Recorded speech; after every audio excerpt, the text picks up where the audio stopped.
Welcome to Clever Title Pending, a proud member of the Rising Tide Broadcast Network. We talk to creatives about creativity and the business behind them. So type in your questions and become part of the conversation. And now, here's your host, Brian K. Morris. Good evening, everyone. How the heck are you? Hope you're having a great Tuesday night. Welcome to Clever Title Pending. And we've got some really cool guests here that I think you're going to get a lot from. And also, they've got a really cool looking Kickstarter campaign that I think you're going to get excited about. We'd like to see some of you participate in that. But before we do that, we got to give a thank you to our ongoing sponsor, Plasma Fire Graphics. Plasma Fire Graphics, when the look of your book matters to you.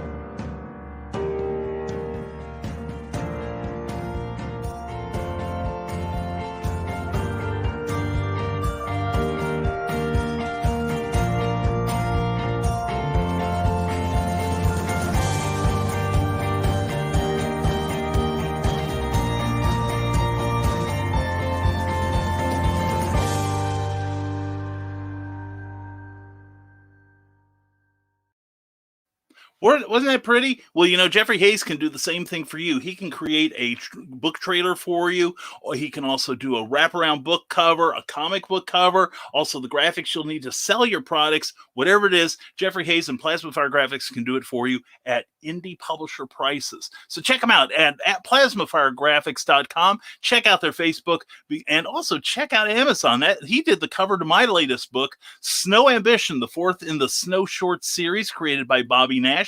BobbyNash.com. So check it out. It's only 99 cents right now. A quick read crime thriller on Amazon. It's awesome, but I'm only going by what other people tell me. Anyway, please check it out. PlasmaFireGraphics.com, when the look of your book matters to you. Also, what matters to me are my patrons on Patreon. Patreon is a monthly subscription service where you can support your favorite creators on a monthly basis with a modest financial outlay, but we give you things in return. I'm working on my blog later tonight that only my patrons will get to see. So please check it out. Check out what we have to offer at www.patreon.com/Brian K. Morris.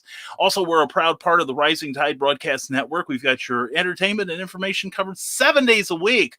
Now, tomorrow morning, we're going to have Nevermind the Furthermore with me, when the topic will be, Lord knows, I have no idea. We never know when we go into that. That's the fun of it.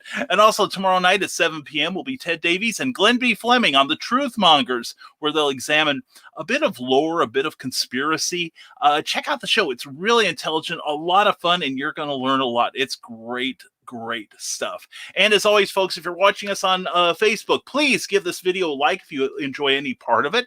And also be sure to like the page you're watching on as a thank you to our hosts. And if you're watching us on YouTube, please give us a big thumbs up and consider subscribing if you haven't already. And be sure to molest that little bell so that you'll get notified when we come on the air anytime, okay? And speaking of coming on the air, we've got some really cool guests. I'm really kind of excited because I've been a fan of one of these gentlemen here. I was going to surprise him here. How big a fan? I've still got this. Yeah, Roland, I just went through my collection. I've still got this thing. But anyway, he isn't resting on his laurels. He's also creating new material all the time. He's been an editor at Marvel and at Malibu, helped whip the Ultraverse into shape, and has done many, many great writing things on his own. And I'm going to bring out a couple of his cohorts in his current escapades, and I'm going to undo the microphones here. I want to check in with Roland Mann, Peter Clinton, and Thomas, and I'm going to mess this out. Everybody, Monte. Well, there you go. That's it. Perfect. Yeah. Yes. Hurrah. I could screw up Bob given half a chance. So anyway, guys, appreciate so much you being here. Thanks for having us. Excited about the Silverline double feature with Bea. Did I pronounce that correctly? Yep. Bea and the champion and what was that? Ms. Fury? Miss Fury, yes. Is that based on the Tarp Mills thing? It is. Yep, it is. It's based off the public domain character Miss Fury. Most excellent. Created by Tarp Mills in the 1940s. Very, very excellent. All right. Absolutely. Now, what we're going to do is we're going to go around the room. And later, folks, this is a golden opportunity to be talking to some comic creators about how to break into the business, how to get in good with somebody that maybe can help you down the road a little, partner with a creative partner. So get your questions ready. Make them good. Don't embarrass me now. Lots writing on this. So anyway, guys, here we go. We're going to start around clockwise with Roland, then Thomas, then Peter. Roland, you've got the floor and all the dirt on it. So please tell everybody who you are and why you're so awesome. And my wife tells me that whenever I go on to make sure that my camera doesn't show the floor so that you don't see all the dirt on the floor. Yes, I relate. Yes, I am Roland Mann. I've been writing comics since that issue that you held up. And my goodness, you dug deep for that one, didn't you? Yes, I did. Wow. Yeah, that was the late 1980s. And I'm very quick to tell people that I broke into comics thanks to the black and white boom, which we can all say thank you, Teenage Mutant Ninja Turtles. If it wasn't for them, we probably wouldn't have had the black and white boom of the late 80s, which is when I got in. And you mentioned the highlights. I wrote a bunch of comics. Cat and Mouse certainly ran for a couple of years. I rebooted it here last year. We are working on issue number 4 to finish our first miniseries, and we've already got our second miniseries in production. So if you are a fan or were a fan of Cat and Mouse, we'd love for you to come on back and rejoin us.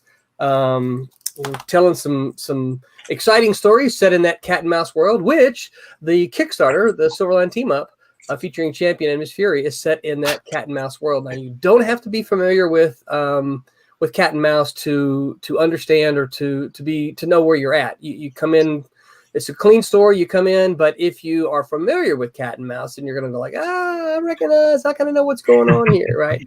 So you'll know.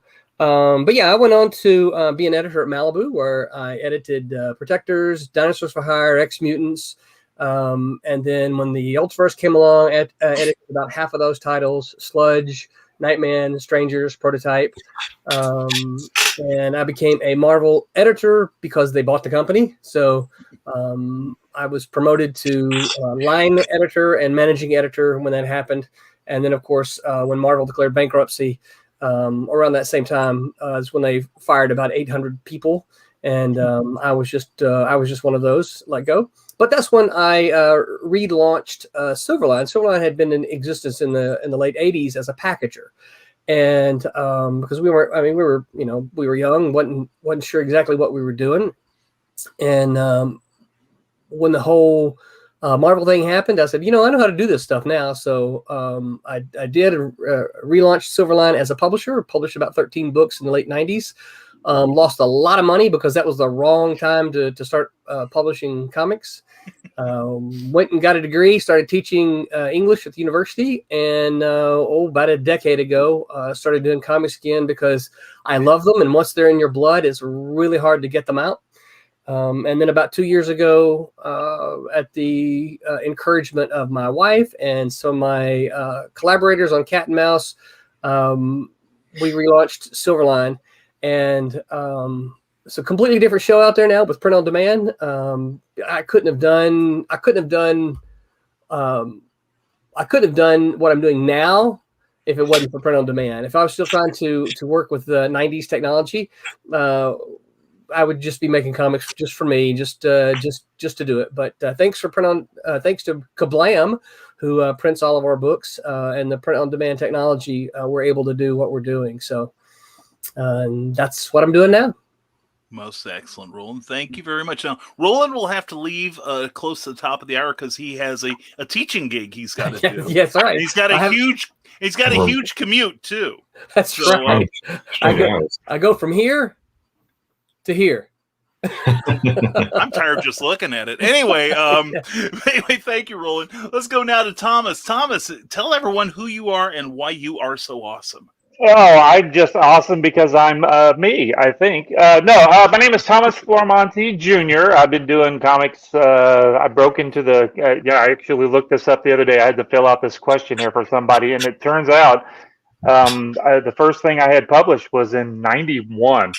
I believe that's 1991, not 1891. If you guys think I'm really old, but no, I've been doing comics for some 30 some odd years. A lot of the stuff happens to be with my buddy Roland and Stephen Butler and Mitch Bird. We those three guys were the ones that dragged me screaming and hollering into doing comics. No, they didn't. I just left comics. No, actually, I met them way back in the day at USM. They were doing some comic stuff. I have a computer science degree, but I was like, you guys are breaking into comics. Let me see what I can do. I can draw. I couldn't draw, but I thought I could. I was like, they're doing it. I think I can do it too. And because I love comics so much, but I couldn't. It took several years, and but anyway, I've done a lot of stuff for pretty much everybody. I've done stuff for Marvel. I've done a lot of behind the scenes work for pretty much every publisher out there. Sometimes there's a thing called ghost inking where you help out your buddies that need to get work done. So I've done work for just about every publisher there for a while. But the big stuff that I really worked on, I got to do a bunch of Spider-Man stuff for Marvel. I've done a lot of Ultraverse books with Roland and a lot of some of the other editors there at Malibu. We just for Silverline, I had some of the earlier work for Silverline. It was some of the cat and mouse stuff that Roland was talking about earlier. I inked a couple of those issues and did the Demon Tales story for Malibu at the time. Who was that? That was Acclaim? Not Acclaim. Aerosol. No. It was Adventure. Now, Adventure. No. So Cat and Mouse was published by Aircell, and then Demon's Tales was published by Adventure. Yeah. Okay. Why they didn't put them under the same label, I don't know. Well, they had a spot to fill, and they just stuck it in there. Probably because, if I'm not mistaken, the Silver Storm miniseries, which was set in that same world, was Eternity. Oh, that's right. That is right. Yeah.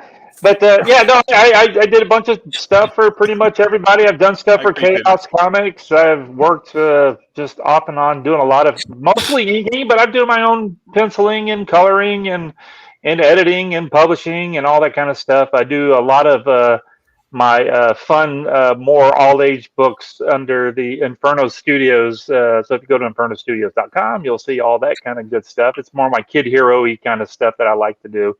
But for Silverline now, we did issue 1 and 2 of Trumps, working on issue 4 or 3 and 4, trying to get that done in the next few months. Of course, we've got the team up book that we've got the first issue done that Mr. Pete penciled, which is gorgeous. Wait till you guys see this thing.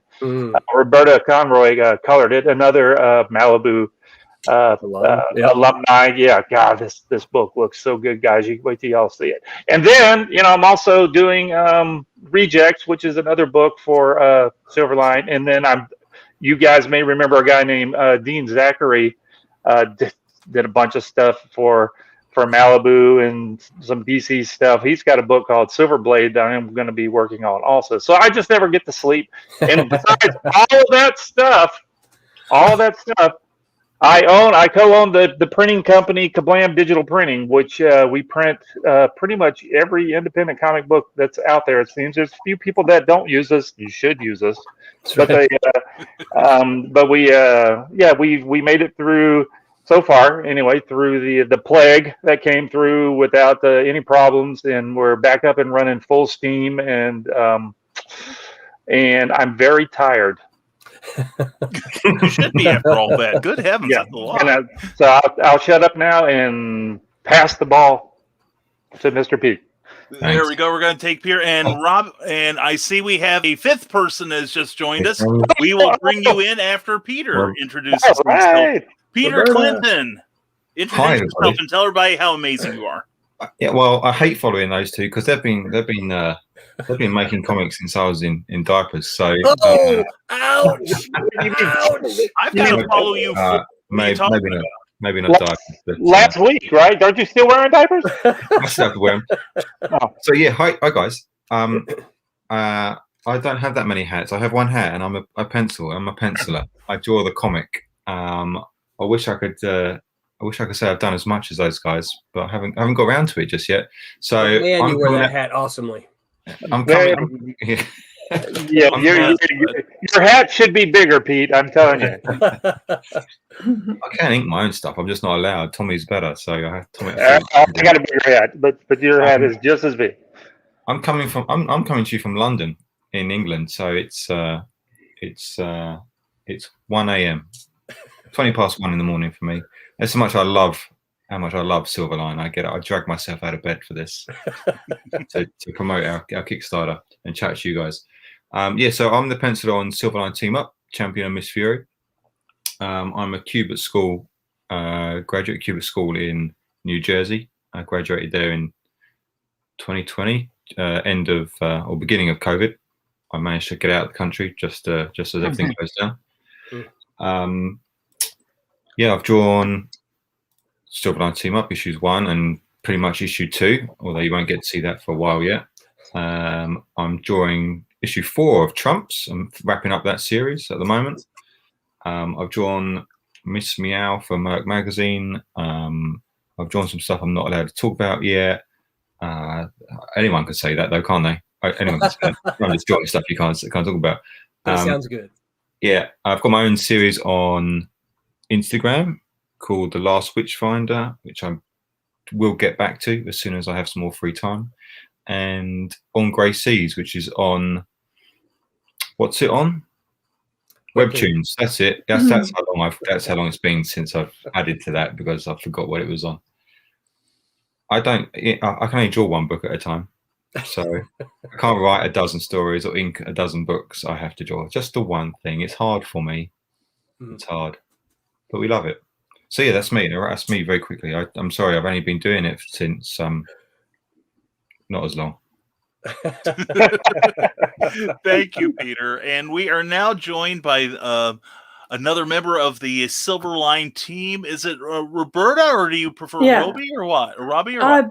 Well, I go by Roby, and the reason I go by Roby is I was painting under that name for a while, so it's kind of my art name, so I kind of adopted it. Okay, and I put all my social media has it, so I guess I didn't want to confuse people too much, but. Well, it worked on me. I am confused. So anyway, thank you for call me being here. Roberta. I like Roberta better. Okay, So. Roberta, then it is. Then please take the spotlight here and tell everybody who you are and how amazing you are. Oh no!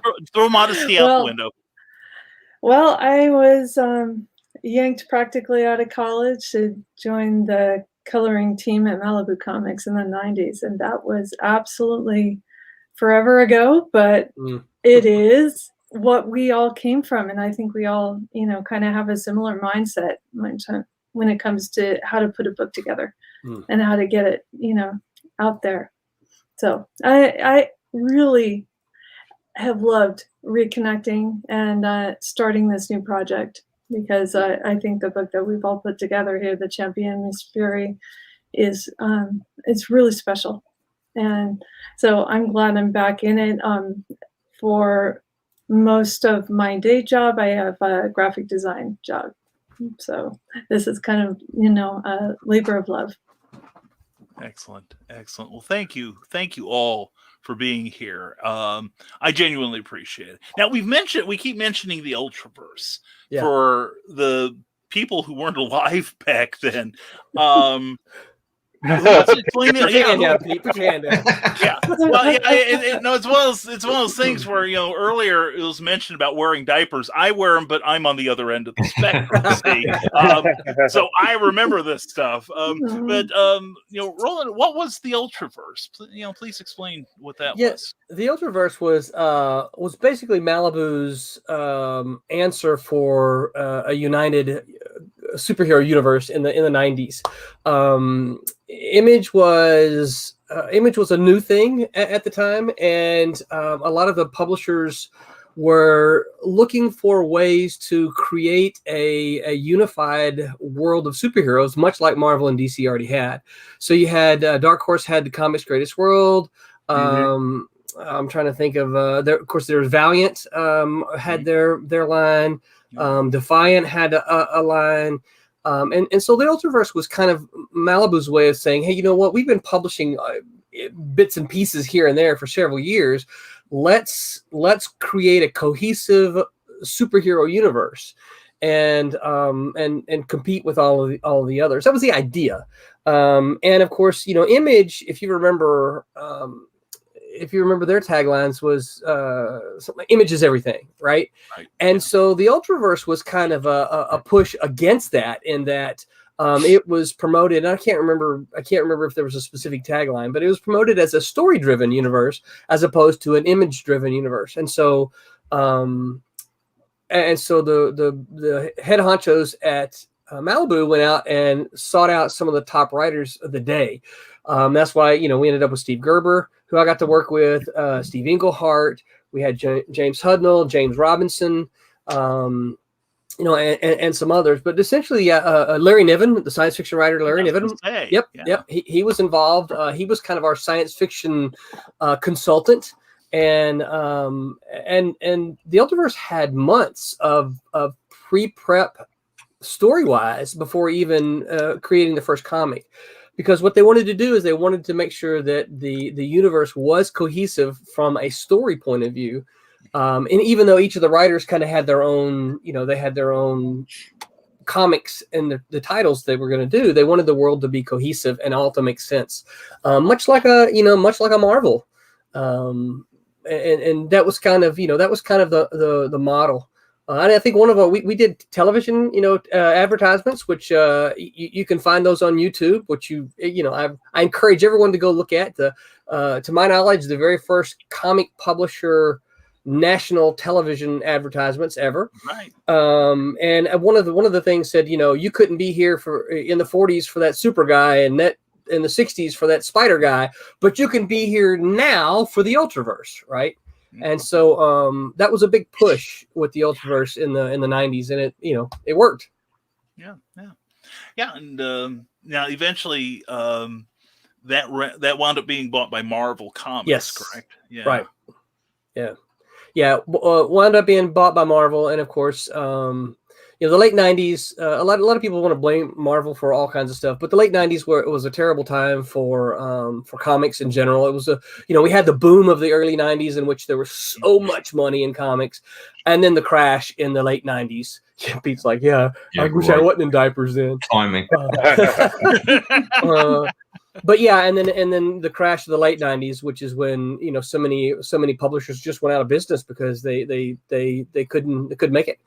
And so it was a Marvel purchase, and we were Marvel. We still maintained our own branding. So when you looked at the comics, it was still Malibu, but Marvel was the owner at that point in time. Yeah, and I also remember Nightman, which was one of the characters by Steve Englehart, had his TV series that lasted like a couple seasons, if I recall. So you guys made a little bit of an impact there. We did. Well, we had TV series. Nightman had TV series. The Ultraforce had a cartoon. Right? Cartoon, yeah. Yep. That's right. And yep, I think you can find that on YouTube. Just look up Ultraforce cartoon. Ultraforce. Yeah, Nightman was the book that I inked the most of over there. I inked a good bit of it. Yep. And Roberta actually colored a lot of the stuff, a lot of that Nightman stuff. Her and her team. Did. Yeah, that's right. That and Prime were probably my two favorite comics. Prime is great. Yeah, I'd love to see those things come back, but I understand why. And also, we want to get this in here. Check out this Kickstarter link here. It's also, if you're watching on Facebook, it's up above. If you're watching us on YouTube, it's down below. But we have a link to the Kickstarter campaign, and thank you. Since we have Roland here for a brief time, let me see if I can hit the controls and do this correctly. It's anyone's guess. So anyway, so how did now? All of you worked at Malibu back in the day. How did you all submit your samples? How did you all get involved in this? What led up to becoming part of pretty much the mainstream comics industry at the time? So whoever wants to go first. Yeah, you're talking about how do we get involved with Malibu? Well, yeah. Okay. Oh, back And then how do you got involved with each other? How everyone got involved as part of that bullpen, if you will. Sure. I'll go first. So I had been freelancing with Malibu for a couple of years. I had been writing different titles for them, mostly miniseries. It was the kind of thing that I would write one, I'd finish issue number 4, then I'd pick up the phone and I'd call and talk to Tom Mason. I'm like, hey, you got anything else for me? What's next? What can I do next? And he would always on the phone say, I ain't got anything for you, you hillbilly. But then he would call me like the next day or two and say, hey, I got this project, right? I think they just, it was always kind of their natural reaction to answer you right there. No, we don't have anything else. But, like I said, a few days he would call me back and say, hey, here's this project. Do you want to do this? And some of them never saw print. I wrote some 4, 5, 6 issue miniseries that never saw print. Sometimes the art was done, sometimes it wasn't done. So I did a bunch of stuff for them. And then in 92, I was at Dragon Con with Chris Ulm, and who was the editor-in-chief of Malibu Comics. And we were talking, and he said, hey, one of the things we're doing is we're getting ready to build an old Marvel-style bullpen. And I'm like, oh, that sounds so much fun. And he said, would you be interested in moving out to California? I said, well, I really don't. I'm from the South. I'm from Mississippi. And I'm like, I don't really want to go to California, but for an opportunity like that, sure, yeah, talk to me. I think I said something to him. I said, don't not ask me because you think I won't go. I said, I'd rather you ask me and then let me tell you no if I decide I don't want to go. So sure enough, like 2 weeks later, they called back and made me an offer. And my wife had already talked about it. We said, okay, this is the bare minimum. If they offer this, I'll go. And I think he must have been listening because that's exactly what he offered. He offered the very bare minimum, but I'm like, yeah, I want to go because it does sound like fun. And they offered me a job. A couple months later, I moved out there and to Westlake Village, California, which is where the offices were at the time. And I became an editor. Very cool. Very cool. So, Roberta, how about now? Yeah. How about you? How did you get involved in the Silverline group here, or the Ultraverse? What did you do? What kind of samples did you have to present to get your gig? I guess I had gotten in touch with Roland here. I guess the best way I can put it is he gave me a page or two to color just as a sample. So he sent it to me. I said I was interested, in doing it. So he was curious, what it'll come out like. And he just said yes. So that was awesome for me. I'm like, okay, I want to be part of something budding again, because I know that I love the idea of having us as an indie product going forward in this space in this time. Mm-hmm. So, it was just that, I think working together before had helped. So he knows the kind of work I did already, and that helps. But of course, time has passed. So I wanted to make sure I can still do a turnaround. And yeah, I think it's a great fit, and this is a great team. Yeah. But now, Brian, I will say she's downplaying it just a little bit, right? Because I already knew what Roberta was capable of. Okay, mm-hmm. I absolutely knew, just because we had worked together at Malibu all those years ago, and I don't remember exactly what was posted, but I think probably someone posted a Nightman page, and Tommy made some comment that was fun, mm-hmm. and Roberta made a comment, oh, that was fun, and her words were, I miss coloring comic books. And so I'm like, okay, does she really miss coloring comic books, or is she just saying that because it sounds good on Facebook, right?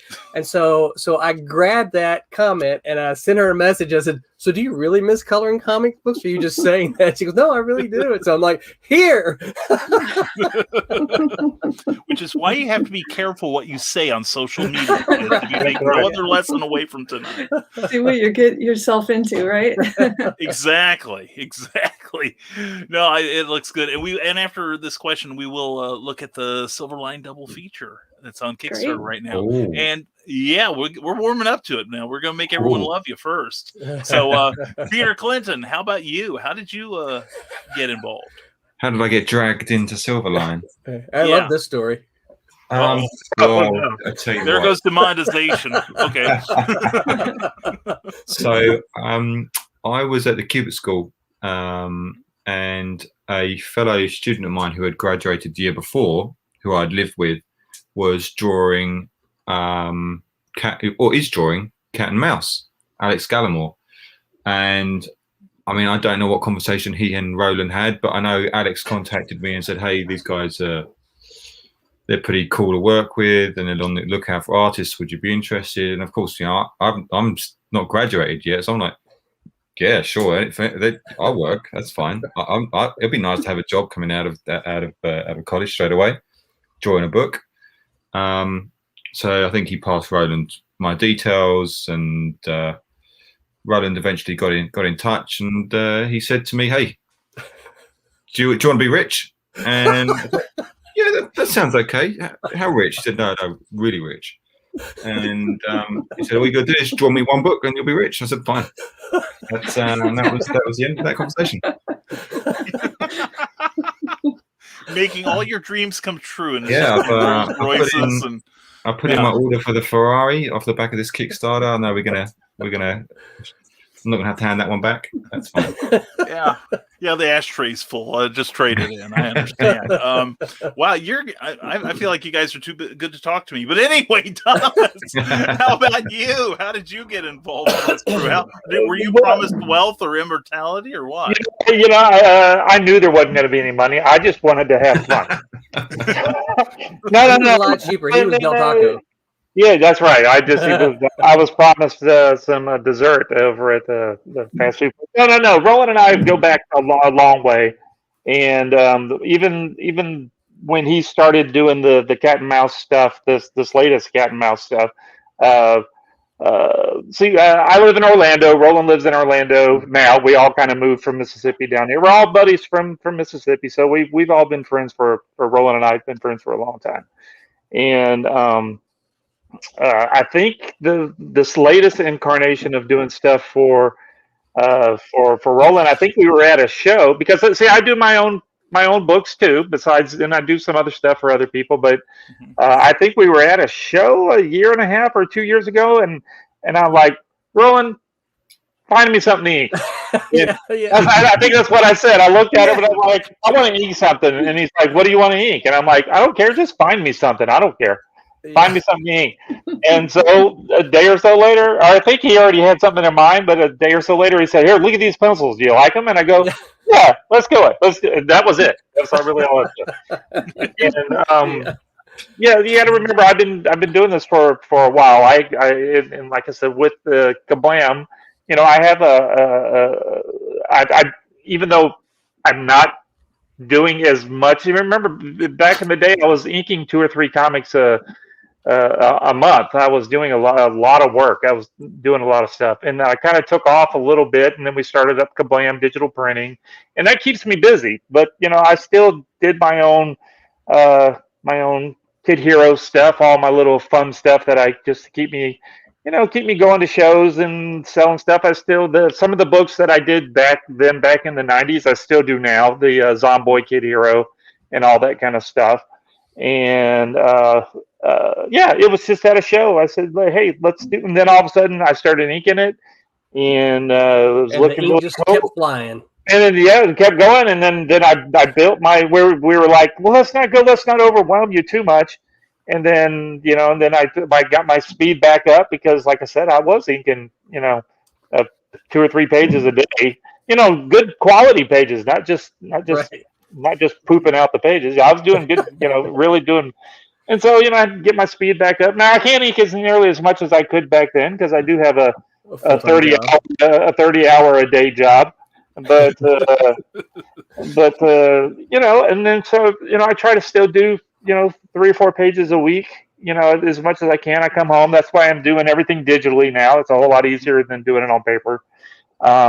Except for those few pages that you do traditionally, which are available on the Kickstarter. If you guys want to jump over to the Kickstarter, you'll see that a lot of the stuff that even though Pete's in the UK, he'll send me the digital version of the files, and then I print them out blue line and I've inked them on paper, so they are for sale. Is that what? I don't think that's what you want to call it. Available as an add-on. As a reward and add-on. Yeah, over it. So we've got all kind of artwork from this issue. So, Brian, if I might add, Tommy and I, our relationship predates comics.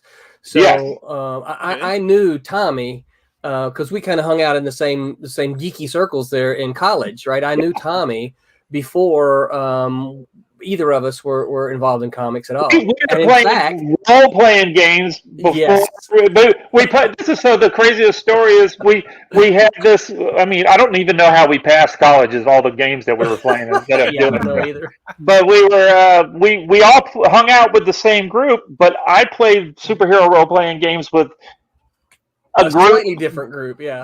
But Roland also played with those same guys at a different time, so I think those guys were cheating on me playing with Roland, and so so it was just a big strange. I don't know how any of us passed.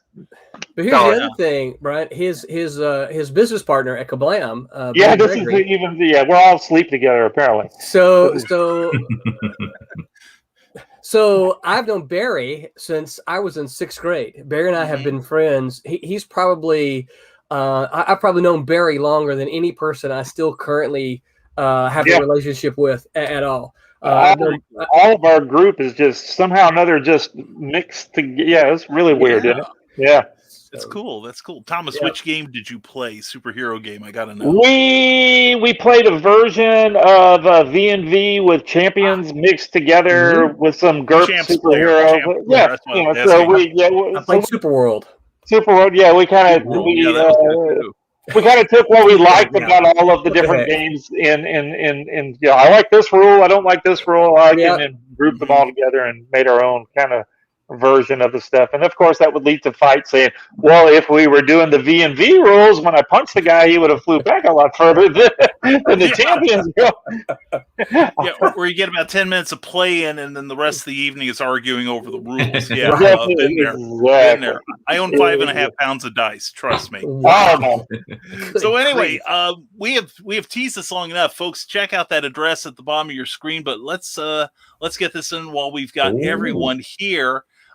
Tell us about the current project. Yeah, absolutely. So it's a flip book. Silverline is, we tell people we are having so much fun and making so many comics that we have to do flip books for our Kickstarters. Otherwise, we wouldn't have enough time to get them all out. So, so we are kickstarting Bear #1, Bear, and Silverline Team Up, featuring Champion and Miss Fury #1. So if you're familiar with those classic flip books, right, what happens is you're looking at one, you're looking at it, and then you literally just flip it over and you get the other one, and it goes from the first page to the middle, and then you got to flip it over and read the other one. So since you're looking at Bea right there, Bea is essentially the story of when the kid goes missing from the playroom, most of the inhabitants think he's dead. But not Bea, who is a stuffed bear. He tells everyone the kid is coming back to get them and take them to the big house where he's working on a new room for them. The problem is no one believes Bea, and chaos and lawlessness erupts, leaving Bea to try to stop it. So that's the story of Bea. And the artist is Haley Martin, who she does everything digital, pencils, inks, colors. She did all of the artwork. And then on the flip side is Silverline Team Up, featuring Champion and Miss Fury. And the Champion's personal life is totally shot. While he continually puts his life at risk as a firefighter, he seems to be growing physically stronger. He seeks help from his friend and physician, who suggests he gets away, and so his physician invites him to go to New Orleans with him. He does, but he is found by Miss Fury, who is based off of the public domain, Miss Fury, and the troubles that he had in Chicago followed him there, namely the nefarious duo Pistol and Nim. Yes. Very cool. That sounds awesome. That's my kind of stories here, and we've been looking at the covers, some of the variant covers, and Roland sent me a sample of Bear, and that was fun. There are not enough fun comic books out there, and I'm pleased to see that someone's producing something that you're not afraid to leave on the kitchen table. Yeah. Yeah, well, I think that one of the things that, and I can't speak for everyone, but I think most of the folks who are making comics at Silverline, it's kind of what we believe. We believe that comics ought to be read and enjoyed by everybody. I like you said, I don't ever want to, me personally, as a dad, I don't want to be concerned that my kids are older now, of course, so I don't have that concern, but I don't want to have to go, oh no, I accidentally left this copy of this comic book out and they can't read it because there's boobies in it or something, which, I don't have anything against boobies, don't get me wrong, but we're big fans of that stuff, really. I love comics, and I think that if we want to see comics continue to exist and to grow, then we've got to make them accessible for all audiences. So I like to tell everybody they're PG-13, but also I like to think of them along the lines of Marvel and DC from the 1970s, 70s and 80s, where you got some good stories in there, but everyone could read it. Excellent. Now you've got some cool add-ons here, and I was really knocked out about this short video showing how you can add an add-on. So it's confusing. It's not as easy as you think. So, Brian, I did that because I had people email me and say, hey, I don't know how to do an add-on there. I'm interested in getting Cat and Mouse 1 and 2 or something like that, but I don't know how to add it. And I'm like, well, okay, if it's not something you're familiar with, then let me just make this really short video. And so, yeah, that's why it exists. This is a Silverline public service announcement. And Everything. also there is a Peter Clinton commission available. Yep. Yeah, come on. You've got 4 left. Cash in, guys, because give me something cool to draw. Yeah, and right now, because we've got more than 4 people here, I expect to see this gone by the end of the hour. So anyway, and beautiful work, sir. Beautiful work. That's lovely. Well, absolutely. Thank you. I try. Well, and what? Oh my God! Another one, Thomas Boramonte. And that's pretty too. Yeah, I'm doing mine in more of that kid hero-y kind of style that I like to do at the conventions and stuff. So, so it's just a little cartoony version. The one in the cat looks really realistic. You've done a really good job drawing that guy. Look at that. That's like photorealism. I know. That's it's the coloring job is what makes it look good. Yeah.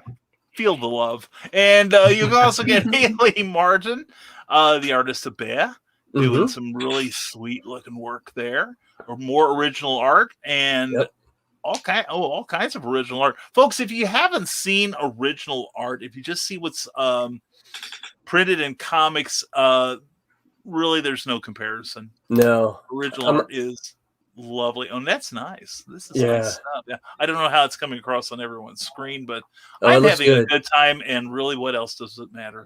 There's the double page spread. That looks really, wait till you see that in color. That is beautiful. I need to make a poster of that one. Yeah, you should. You should. Yeah, that's you'll nice. see it in color. It'll be down when you keep scrolling. So. Yeah. And you are offering original art on here too. Original art from the comic itself. And you can get the comic and get the original art and frame each one side by side and impress your friends. Absolutely. Yeah, there's nothing like an original page of comic art hanging on the wall, right? Seriously. And also add-ons here, I take it. Other Silverline books such as The Return of Cat and Mouse, Divinity, Bloodline, Friar Rush, and I love buy them for the titles, if nothing else. I like that. And Teen Beetle. Yep. Nice. Yep. Very cool. And Trump's we're not getting political. It has nothing to do with that. Better say that right now. Twilight Grimm and his sordid interior art. And there's the color. Yeah, that's beautiful. That is lovely. But anyway, go to the and there's Bea. which is a cute story. It's really wonderful.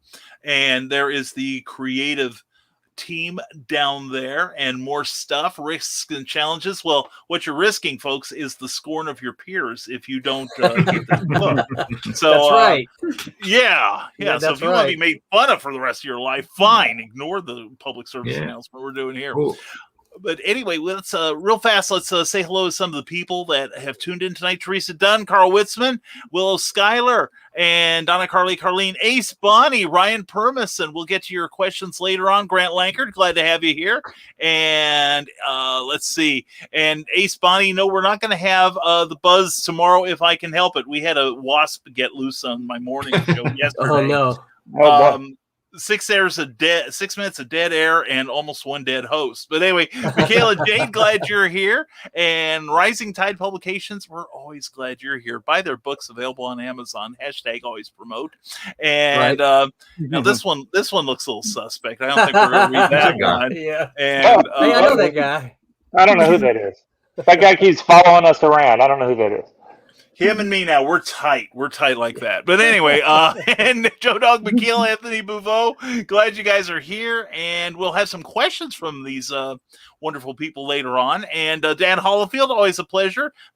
He and Joe Dog McKeel are on Stupid O'Clock, one of our broadcast shows at Thursday nights at 9 p.m. Eastern and 11 p.m. on Saturday. Also, stay tuned for Dan's Last Man Standing.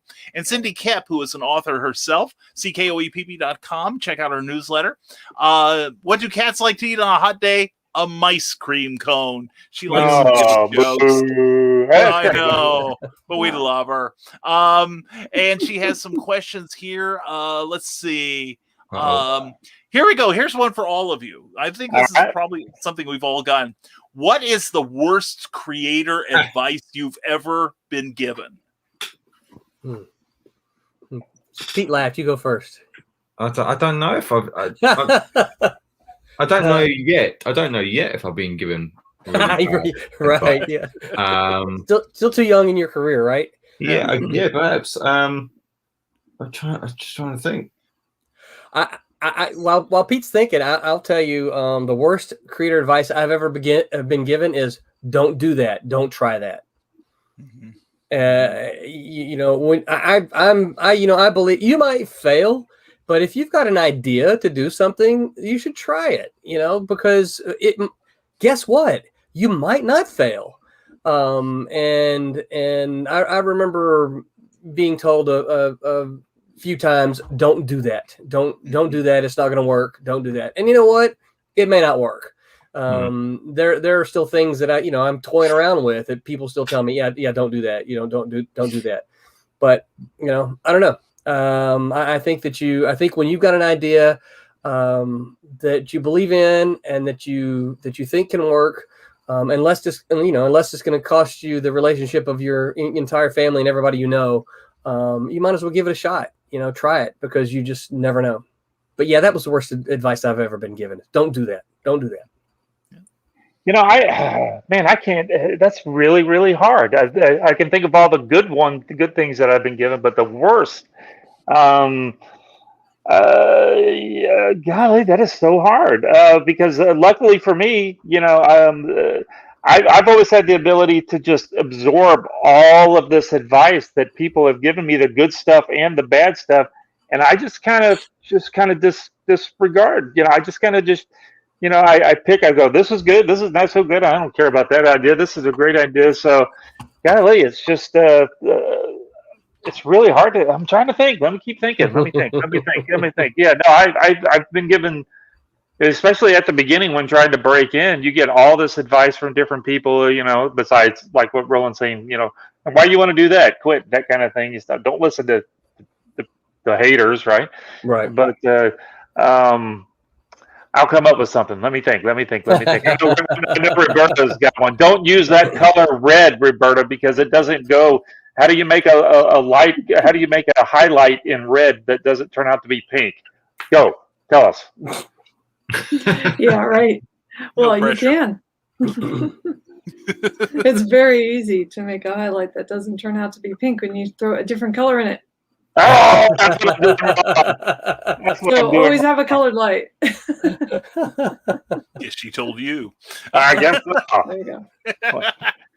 Oh, Yeah, I and- know it's really hard to think of bad advice because I just don't like, it just doesn't stick. Yeah, No, you're exactly right. I just like bounce off. Yeah, just it's like you're stupid. Get out of You here. just sort of ignore it, and But I think Yeah. I can give a close facsimile to I'm some getting a lot people. of bad advice. That's something different, but that's not There's what you're people asking. that have similar mindsets that don't work, and Mhm. it's kind of like giving advice because that's what works for them. Right. Is I think a lot of people go at it where they doubt themselves. Yeah. Because you got to be open to suggestion, but you can't get to where you don't believe in yourself at all. Yeah. Exactly. And I think Well, some people go that far, because they're like, well, I'm new, so obviously they know better. And sometimes someone will piece something apart and they don't actually get the whole of what you're going for. And it will kind of break your thought. Yeah. And you can't go past that. Yeah. So Well, I've always found that most of the bad advice I've ever gotten come from people who don't do what I do. Right. Yeah. That's Oh, true. yeah. mhm. You probably get, you go to a show and everybody's telling you how to draw, how to write, how to publish, Right. well, how much have you done? Which is not the best counter argument in the world, but in a lot of cases, if they haven't educated themselves, it's easy for them to give a bad opinion. So Right. that's where I've come from. You don't write and you're telling me how to publish. Well, yeah, I'm taking notes, Sparky. So I once had I was at a convention and this kid came up and he was looking at a portfolio and he just stood back and goes, "What? You want how much for that?" And I didn't know how to answer that. Yeah, I do. I don't know how to answer this. you So sincerely you do pay want for that art much. school and then let me know. Right. Yeah. I think it's pretty good. Yeah. And it's not just the art school; it's the hours and hours and That hours and hours you practice. spend. Yeah. Working and practicing. I've Yeah. never had that Practice. reaction before. I just didn't know what to do, and it was a kid. So the kids have no filter. They just like, "You want how much?" Yeah. Yeah. And I don't know if he thought that was because it was so bad, or he just thought that's a lot of money. Yeah. I don't know. Well, also, especially in terms of art, and I am not anything resembling an artist, mind you, but a lot of artists just make it, again, because you've practiced so much, you make it look effortless. Right. Yeah. And so True. somebody who probably couldn't draw a crooked line with a ruler is, judging you by that measuring stick. So, the fact that you do things so easily, that you make these things come out of your head and down through your fingertips, whether it's coloring or penciling or inking, obviously it's easy as opposed to, say, brain surgery. Yeah, well, yeah. It's a little more complicated. Not by life and much. death. Not by Yeah. much. But anyway, Roland, I see it's 5 till. Do I have to Yeah. let you go? I probably ought to, Oh. as much as I don't want to, because I'm enjoying my time here. I probably need to bail and go teach a class. So Well, can you just mute it and then we could just watch you talk to the people on Yeah. the other side? I don't. And give we'll him put you an on the assignment full for now. screen and we'll just sit here and just like, Yeah, Yeah, what's he talking about? He just yelled at somebody, I think. we can do bad lip reading and what we think he's saying. Yeah. Yeah, no. What's funny is and I'll say this because I know none of them are watching, is that They should be. I spend half of the class answering questions that have already been answered. Yeah, Right. yeah. I've got this big long list of instructions, Mhm. and it never fails. I spend the first half of my class answering questions that if you'd have just read this, there's the answer right there. There's the answer right there. There's the answer right there. And so it's just one of those things. Like, yeah, well, okay, whatever. I'm going to answer your questions, and then I'm going to get to some stuff that you I haven't been able to give you yet because you need this in order to do your assignments for the week. So That's the first 2 hours of my day at Kablam every morning answering messages. It's like it's on the website. Yep. What size should I make my files? It's on the website. You pick the book. It says what size the file should be on the page that you picked the book. Yeah, it's the same thing that you got. Yep.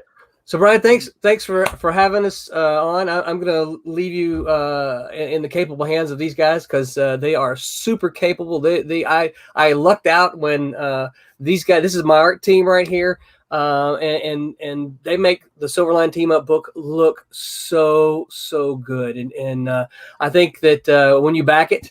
Because I know you guys are going to run out and back it because we haven't made goal yet. So we need you to get over there and back. You're going to look at this artwork and go say, wow, why did I wait until the last week to back this? Why didn't I back this earlier? Because this is a really, really, really good looking book. Both of them are good looking books. They're two very different books, but both of them are very good looking books. And I think that the team of Pete, Tommy, and Roberta are just going to blow folks away. Most excellent. Now, how can people keep up with you, Roland? Sure, you can find me on all the interwebs at Roland Mann. I think I'm on Twitter at Man Roland, or probably easier and better to keep up with me on Silverline Comics at all the different social media outlets at Silverline, www.silverlinecomics.com. That's where you can find me hanging out. All right, excellent. Roland Mann, thank you so much for being here. Thank you so very much. Hope you can come back and consider yourself gushed over. Oh, okay.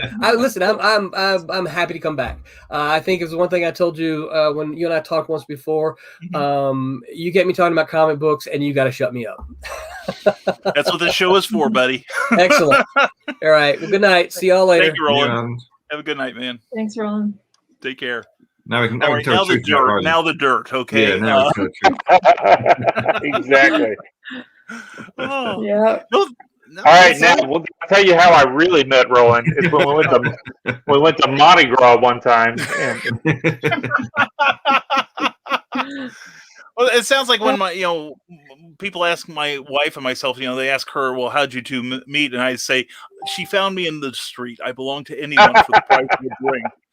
That's when she tells me to shut up, and we move on from there. So anyway, I won't tell you guys to shut up. Now,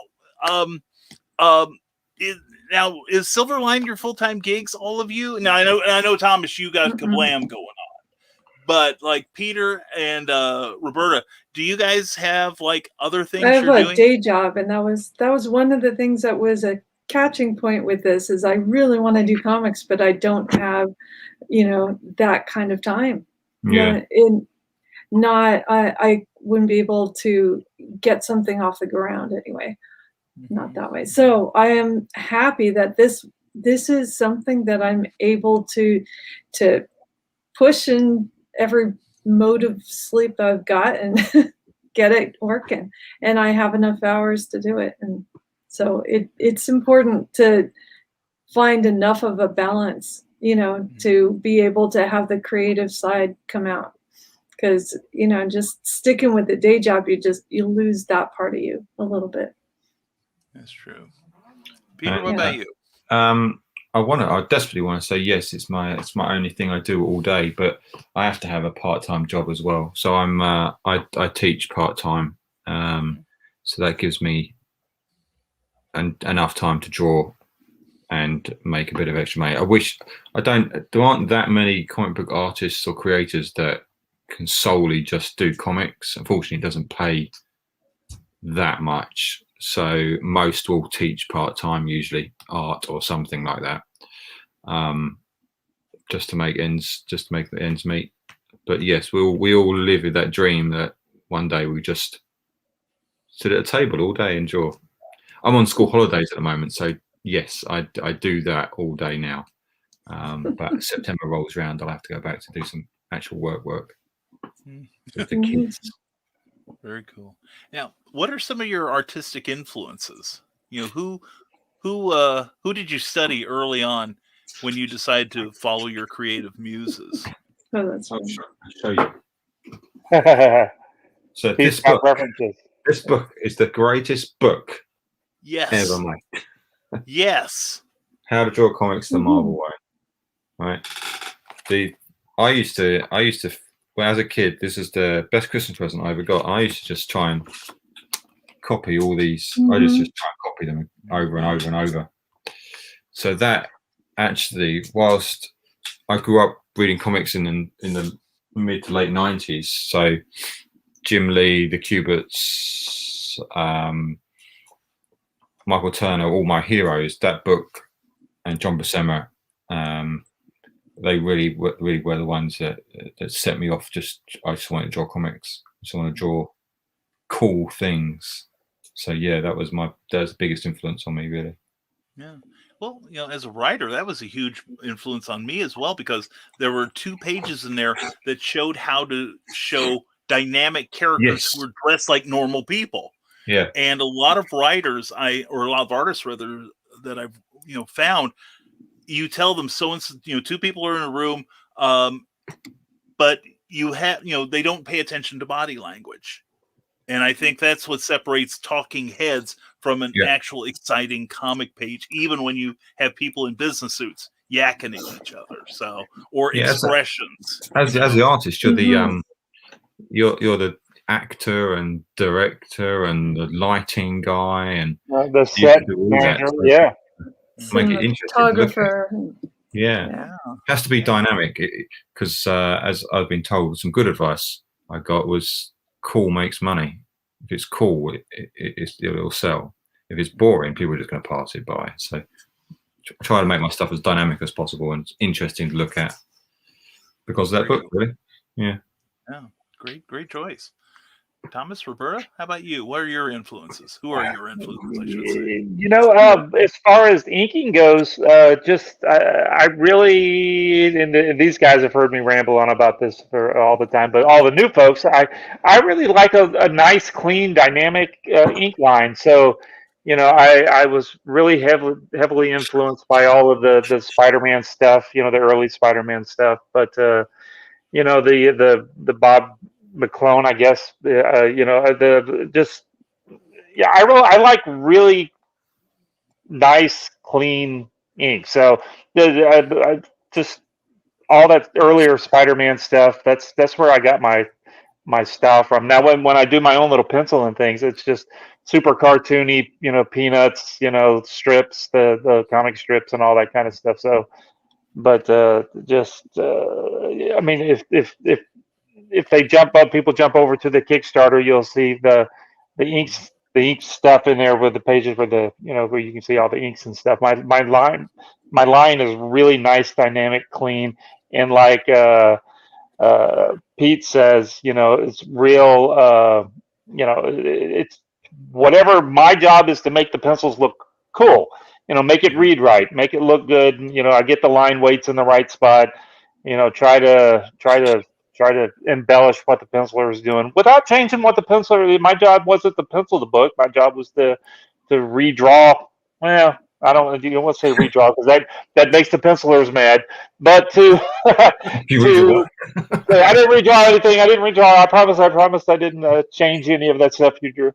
But just to make it pop, to make it scream, make it to make it jump off the page.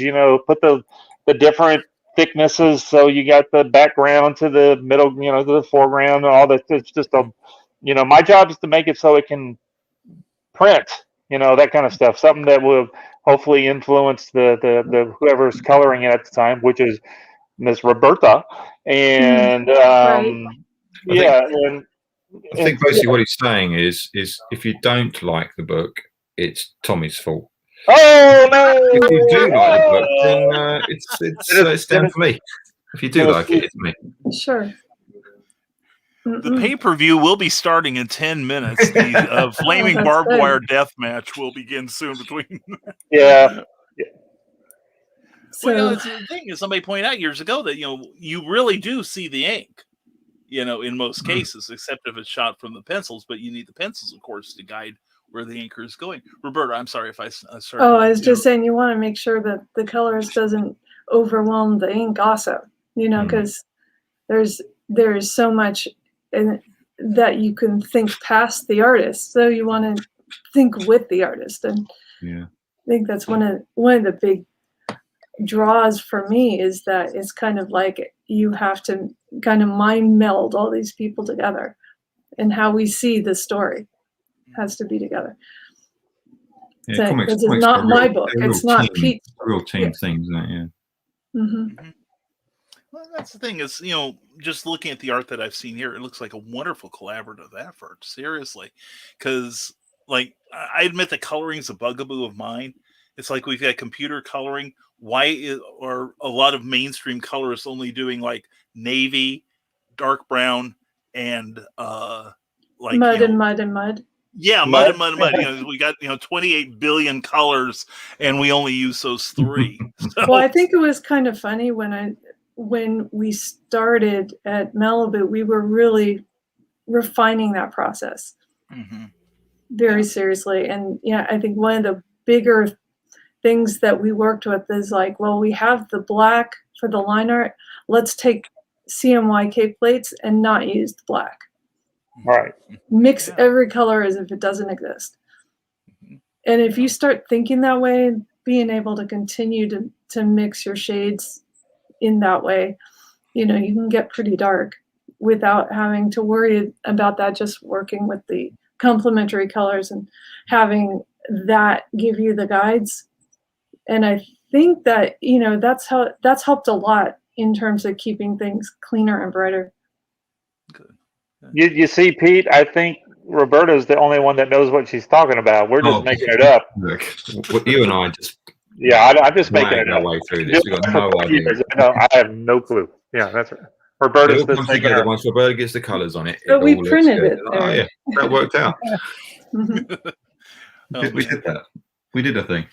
Yeah. Now, one of the things that Malibu was famous for was the coloring, actually. You were some of the first people to use digitized color, correct? Yeah, we were. There was custom houses, but using Photoshop was kind of novel. So we wanted to have the color separations be part of the process. So, you know, they'd scan the line art, and that would be our 5th plate, and we'd have the colorist, and then they'd create the film that go to press. And it just was all a seamless process. Well, I think Roberta and them over at Malibu were the first real solid group of folks that were actually, you know, I mean, there was a lot of people using Photoshop, the color back in that time, early 90s. I mean, I know I started using Photoshop in like version 2.5 or whatever. And, you know, and I was basically trying to color my stuff just as if it was when we were saying put Pantone color here and this, then, or people were just going really crazy and using the Photoshop filter things and just doing all kind of ugly stuff. But they actually, Roberta and them, at Malibu there, they were actually using it to do highlights and you know, in fading in of the color and doing, you know, not painting it, you know, not doing a full on painting, but actually treating it like it's you know, before it was kind of like, you know, you got the penciler and he's the one that, you know, he's the you know, the jock guy, and then you got the inker guy, which is, you know, he's kind of cool, not as cool as a penciler, but, you know, he's cool. And then there's a color, right? Just somebody putting go. But the Malibu people, they actually, you know, they were there just as equal with everybody else. Now, the poor letterer, he was the water boy. but everybody else, you know, the you guys pulled Roberta, you guys pulled the, you know, you stepped up and made everybody, you know, it's third instead of, you know, penciler, kind of the inker guy, and then no, you guys did it. You guys were beautiful. I really loved seeing all this stuff. Very happy. And like we said earlier, when Roberta was coloring, a lot of my in her group was coloring a lot of the Nightman stuff that I inked, and all of the Stranger stuff that I got to ink, and a bunch of that other stuff. But just every time a book came out, like, this is beautiful, this is so good, you guys did so good, such a great job. It's cool. Loved it. That's great. That's what it's all about. We loved it, so I think that's what happens. It sounds like you guys like each other. That's cool. I like that. And Cindy Camp asks, why do cats always get their way? They are very persuasive. Cindy's wonderful. If she likes you, she sends jokes. I'll use some of these kids when I go back to school. I'll win the kids over with my new cat jokes. Yeah. There you go. Well, here's another one for you then. How do two cats end a fight? They hiss and make Well, up. hiss and make up. Oh, you three people Very are never nice. coming on this show ever again. Anyway, no. Now, we asked earlier about the worst advice you've ever gotten, but what are some of the pieces of the best advice you've ever gotten? Whether it's just one thing or more than likely more than one thing. What are some of the best things? That's an easy question because you get lots of good advice. I obviously went to Cubic school as well. I was inundated with advice on a daily basis, but one of the best things I was told was, if you want to make comics, just go and make a comic. I don't sit around waiting for Marvel and DC to come and say, "Oh, hey, we really like your stuff. Do you want to draw a book?" Just go and make. And if you want to get their attention, the best way to get their attention is by going and making a book. They're not just going to say, "Oh, we don't have a clue who you are, but you draw, right? So, okay, if you want to draw, you come and draw with us." They're not going to do that. So they want to see you can actually make a book. So, yeah, you want to make comics? Just go and make a comic. Go. You're like Roland did. You'll find people who want to, like-minded people who want to draw and ink and color. And okay, it might cost you some money. It might not, but just go and make a comic. And the other bad advice I was got, because when I was at school, I used to get offered jobs from people, and if you just feel like, oh, I have to take every job, I have to take every whatever I get offered because I need money, I have to take it. And the guys said, don't.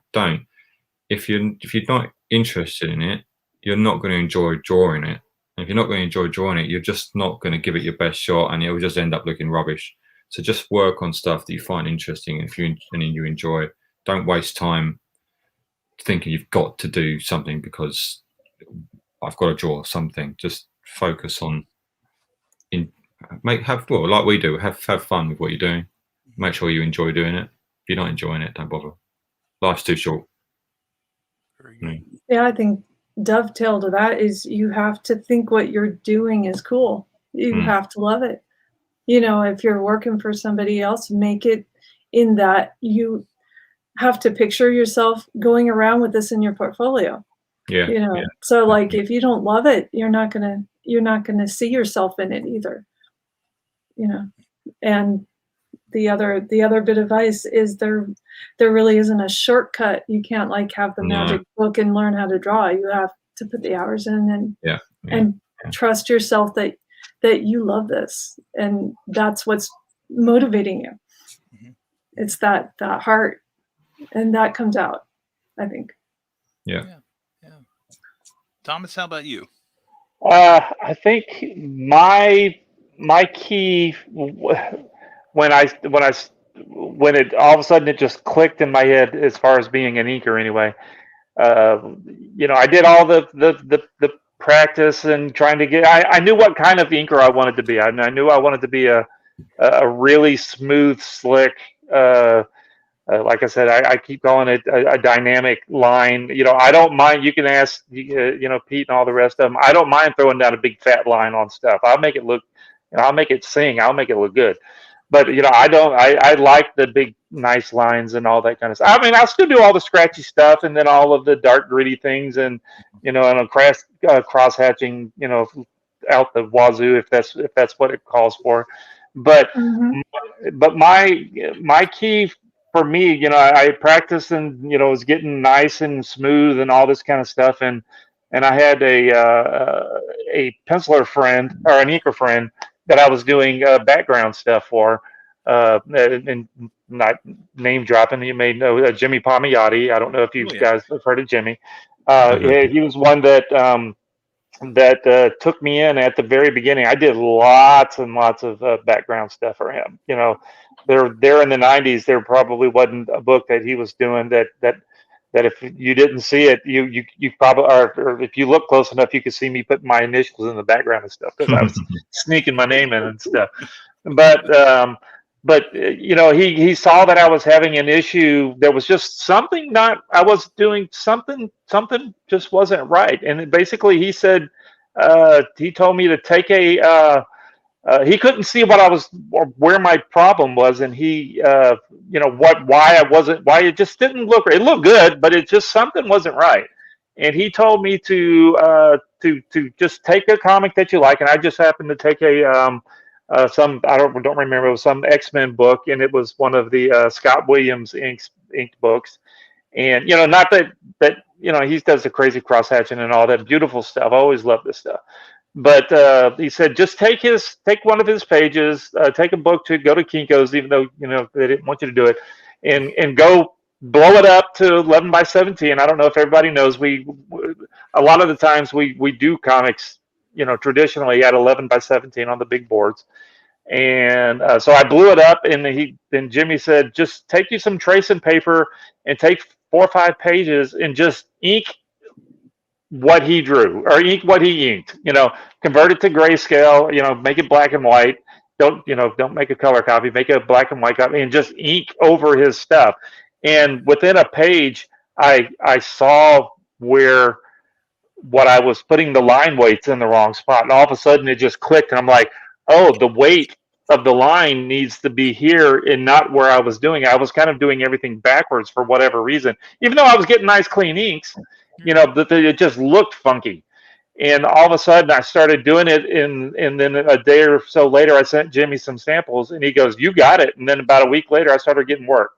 As soon as it just clicked, I was putting, for some reason I've got a little bit of dyslexic thing going anyway, so maybe that had something to do. I was just getting the line weights in the wrong spots, and everything is kind of, when you're inking, you try to pull everything downwards is what I look. So you're usually, like, if you got your arm, you'll see just typically, well, you can see in the light from the thing here, the top part will be a thinner line, the bottom will be a thicker line, and just in where your arm rounds, the top part is where the peak of the light hits. So the thicker part, because you're trying to create three-dimensionalness with the inks. So with your arm, you would be thick here, and then it'd be light, and then it'd go thick again. And I was kind of doing it backwards, and you'll see a lot of inkers that'll just go thin, thick, thin, and it's like, no, that's not the way it's supposed to be. That throws the light off, and it just looks wrong. Yeah, and the then all colorist is like, you see that, and you go like, what is he doing? Now there's no spot to actually put the little gleam, the little bing of the light, especially on armor and stuff. And then so all of a sudden, so that was, for me, I think that was my biggest thing. Yeah, why I just and I think a lot of people should do that. There's no problem with looking at what other people are doing and getting ideas. I used to spend back at the beginning, for sure, just all the time at the comic shops, just looking at every book, I'm picking up stuff that I'm never going to read. I just wanted to, I'm like, I love the inks in this. I want to learn something, learn. That's what you need to do at the beginning, for sure. You think we're always, I still do that. I get comics and I look at people thinking, how is he doing that? How's he drawing that? And, I quite like what he's done there. I'm going to try and replicate that. You just, just keep trying to evolve and get better, don't you? Every like I said the other day, every page I try to improve. So you just absorb the people that you think are doing a better job. Yep. Learn all the time. Keep learning. There's no reason, why, you're not, I know you're not religious in being that way. You're not God. You just keep getting better. Keep practicing. Get good. Get better. That's the kind of thing. You can always get better. It's when you think that you're the best is when all of a sudden you start going. Yeah. It's true. Our darling Sarah says, I never thought of line weights. Very cool to hear about the process. Oh, no, I just told somebody by secret. No, I got competition. Oh, no. She's a writer. Don't panic. So anyway, and she also loves. I think Mr. Pete's taken, though, but that's what happens in a different continent doesn't count, does it? That's right. That's right. What happens in Illinois stays in Illinois and on the internet. So anyway, Blacklist Universe says, worst career advice I ever got was from Jim Lee, who told me to pick whether I wanted to be a penciler or an inker and quit the other. I've heard that before too. But one of my reasons for doing ink, I've never been that great of like Pete's pencils were the more mainstream kind of stuff. I do really cool, fun, super cartoony stuff, where it's you saw from when we showed the Kickstarter stuff earlier and stuff. I never want to try to compete with Pete or anybody doing that kind of mainstream type of stuff. But yeah, tell. I mean, I like Jim Lee a lot. Tell him to go pound some sand. Yeah, whatever came of the guy anyway. So. Yeah, you know, what does he know? What does he know? I mean, if you're trying to break in, you should pick one thing and concentrate Yes, on it. yeah. I think, yeah, that's for sure. But if you want to pencil something too, just keep doing that. Also, it depends when he told you that. I think the market's changed now. A lot of publishers expect you to ink your own work now. they do. They sure do. Yeah. The big two might supply you with an inker, or they might just hire an inker. But the smaller publishers tend to say, "Well, we just want you. We'll pay you a rate, but we expect you to ink your own stuff." Or they want you to pencil it in such a way where it can just be shot. You know. They just scan it in and then just make it darker or something. Yeah. Yeah. Mm-hmm. But yeah, I sometimes I feel like if you're a good penciler, it makes you even better inker because you understand. Or if you're a good artist, it makes you a very good inker because you're almost painting with a brush, right? So yeah, or a nib. So yeah. And Sarah never heard about line weights in any art class. Is that taught in college? Would that be something that is specifically for comic-based curriculum? No, I got taught line weights just in figure drawing class in art school. Yeah, you know, it's more akin to where is the light, you know, so it gives your eye something to follow. So if something gets thicker, you tend to think it's heavier and darker. Yeah, you know, it's just a cue, you know, one of many. You have cues on perspective, and you have cues on lighting, and you have cues on form, and that's one of the things that can help your subconscious read something better. Yeah, it's got to read right. It's got to be cool and it's got to read right. That's the two things in comic books, right? Pete, when at the Cubert School, when you took specific classes in inking, right? They went over all that kinds of it's all about line weights, all about line weights. Yeah, using the brush, using the nib. I think I don't know. I went to a very specific comic book drawing school, so yes, we were talking about line weights and all that stuff. I don't know if you just went to study. I just went to art school. Fine art. Yeah, I don't know. But but they mentioned it. They did mention it, though. It was a thing, you know, for the outer part of the form. It's like, you know, it would be a separate part to shade it. But the first thing you do is get the shape right. And part of the shape that you have to get right is the line weight can give you the idea of where the light's coming from. Yeah. For me, you know, I've not taken any art classes at all except for the silly ones in high school when you were like carving stuff out of leather to make stamps and all that kind of thing. But I've just always liked to draw since I was little, and my mom's was always a good painter, always had art stuff around the house, and just loving cartoons and comics, and it's kind of like what we talked about earlier, because when Roland and them were at the at USM, you know, I saw them breaking into comics, and even though, you know, we all were playing the role-playing games and all that kind of stuff, the kind of the superhero games and stuff, it's like they're breaking. How do they kind of? They're marvelous talking to them. I could draw. Like I couldn't, but you know, I thought I could, and so I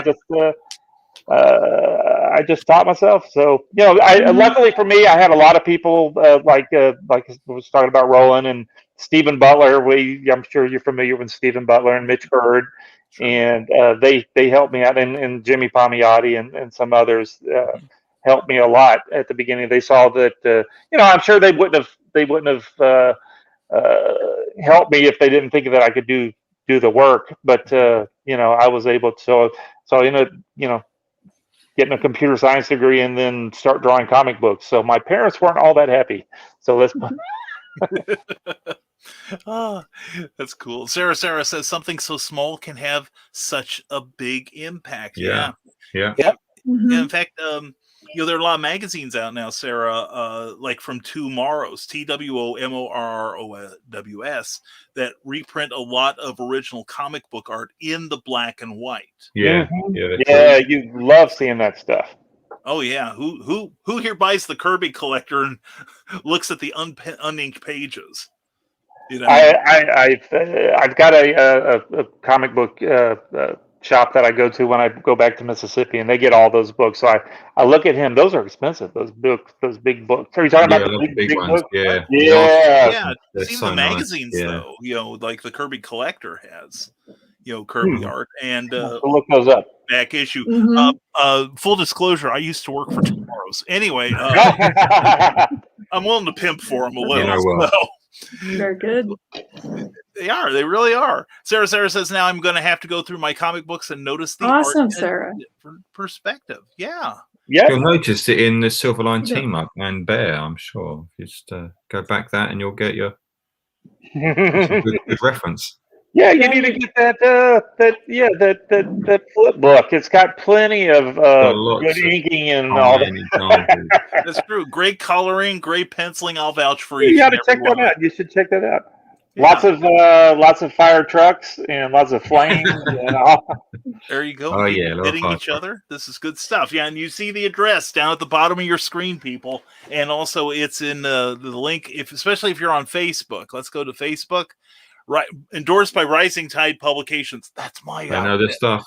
Yeah, hashtag always promote. But definitely check it out, folks, if you haven't already. That is some good looking stuff, and I am going to probably be looking at that. I put the little thing up there to remind me because I have a memory like a sieve. Now, one thing, you guys are working in independent comics, and the goal of a lot of people, of course, in comics that I've talked to have been to get to the more mainstream companies. What sort of freedoms do you enjoy in the independent field that you don't think you would get in the from a larger company? Granted, like with what we saw a year ago, that's with the distribution. Well, I think number one is just having the rapport with the creative team, having that there's faces to them and that there's an interaction to it. Mm-hmm.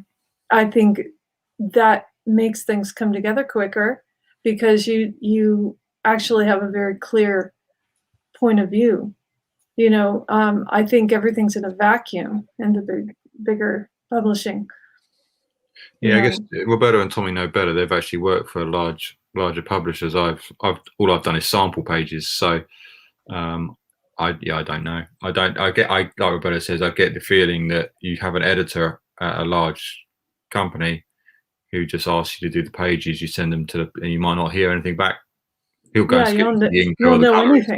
There's no immediate feedback saying this is really cool. And I was reading on Twitter just today that the writers were saying when you get your pages from the artists, just let them know you're happy with them, because otherwise they just sat there like, well, was that good? Do they like them? And is that okay? Am I going to hear anything else? Yeah. You don't know till you get called back, really. Yeah, that's right. So, hey, I've got another job for you. Oh, you like those then? That's good. Yeah, no, doing all that stuff for Marvel and in Malibu and stuff. I try to be in touch with the writer and the penciler for a lot of time, because I'm always trying to make the penciler happy, because he can give you a hard time if he's not happy with you. But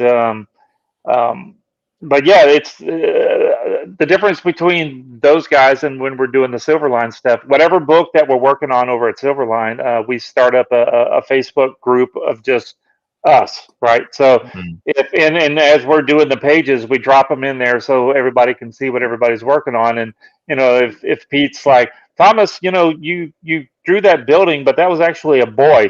And I'm like, oh no, I messed up. or I think at the very first page of this thing, Roberta thought it was flames or something in the background, and he was like, no, fire. That was a fire scene. Snowflakes or something. It was an opening shot of snowy scene in Chicago. but because of the flames, I figured it was, you know, the building was glowing everywhere, and so so we're just all having the talking all feedback the loop. time. I'll let you in on a wonderful. secret. I'll let you in on a secret. By page 4, I'd forgotten that it was snowing. So there's no more snow. I noticed that. I'm like, it's a dust. There's no more snow.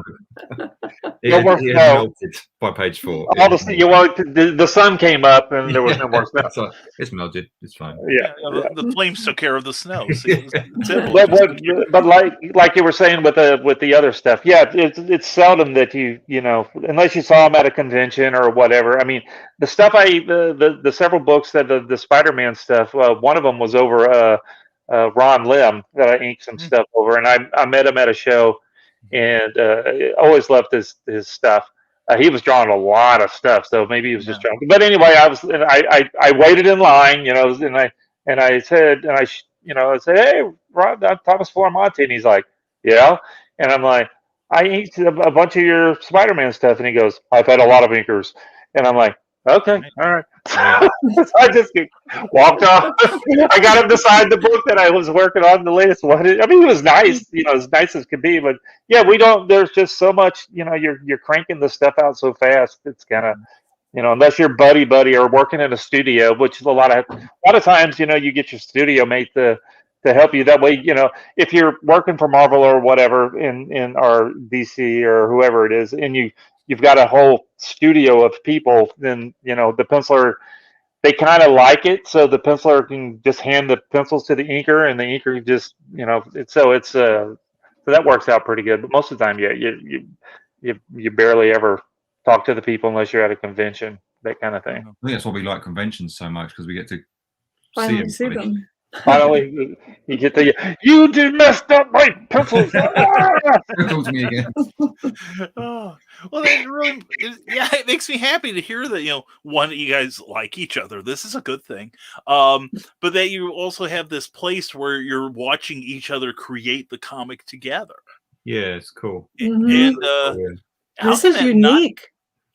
How could that not make for a better product? When it does, I think it really does. And what's really cool is because it's not only our little group. The Silverline has like a one where all the people are in one thing, and so we'll to try to encourage everybody, because everybody's in different stages of working on there. I mean, the Silverline's we counted them up the other day. There's 10 or 11 books that are being worked on at one time, and so we kind of try to, because, you know, a lot of new folks, and then there's a lot of folks like Roberta and I that's been doing this for a while, and Barb will post our stuff in there just so the new people can see that we're putting the pages out all the time, because you know the newer folks will be a little slower and that kind of thing, and so it's really, I think it's very encouraging for those guys to see us, you know.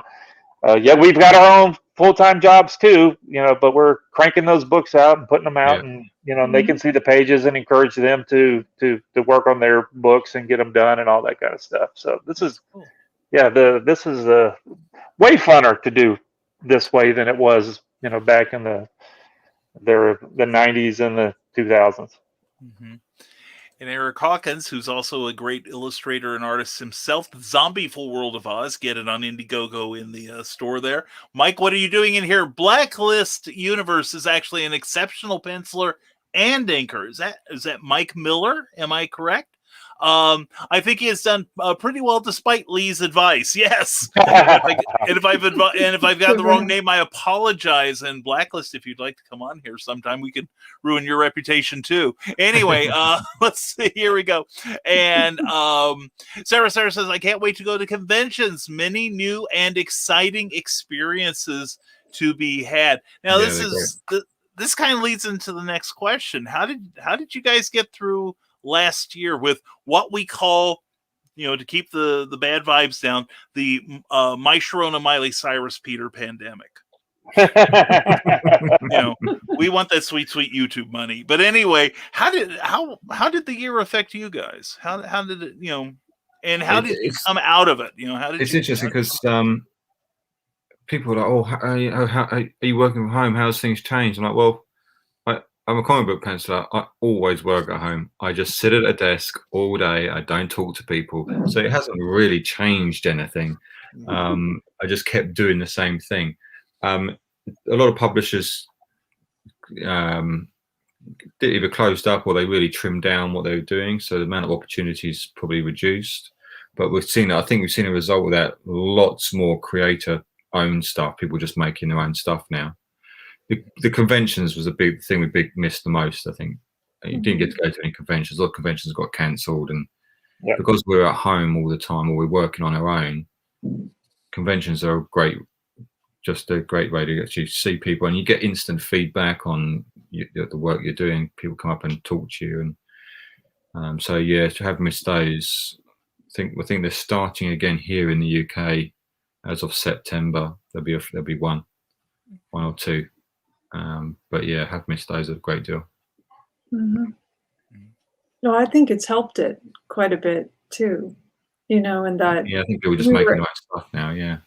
Yeah, because I think people are really looking to avoid, all the sadness and the dreariness, and and we didn't have any hindrance, I think, as far as that goes, because we didn't have a problem finding someone to print. We didn't have a problem finding someone to distribute yet. We have all of this creative strength, and we just worked with each other. And so I think it's been because we're home and we're available, and we have that connection that we can talk to each other randomly. I think that's made it even stronger.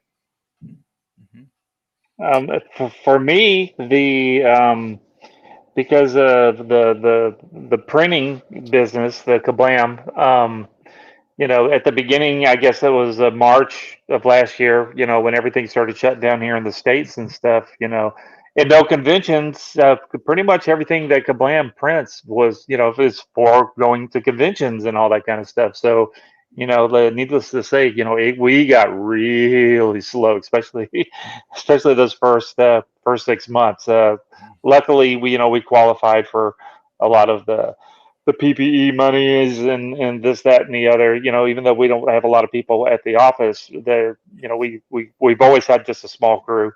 But luckily, we still were able to go to the office. Florida's kind of been, as good for bad, has kind of been open more than some other states. And we would go to the office and try to get out the books, even though there wasn't that much to print.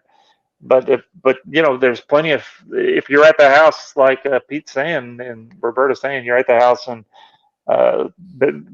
rather than watching the news about the plague and all that kind of stuff, just work on your comics and have a good time and try to get your stuff done.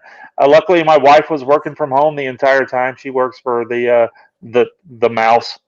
We're in Florida, so guess who that is. And she was working from home the entire time. She was never got furloughed or laid off or anything. But things are going good now. If we can all just get past this latest bit of uptick in the numbers, everything is going really good. So let's just keep it going. Yeah, that's right. Yes, and Eric Hawkins, who is my co-host on our Thursday night show, Comic Book Spectrum, hashtag always promote. He is an industrial spy for Disney. Oh, is he?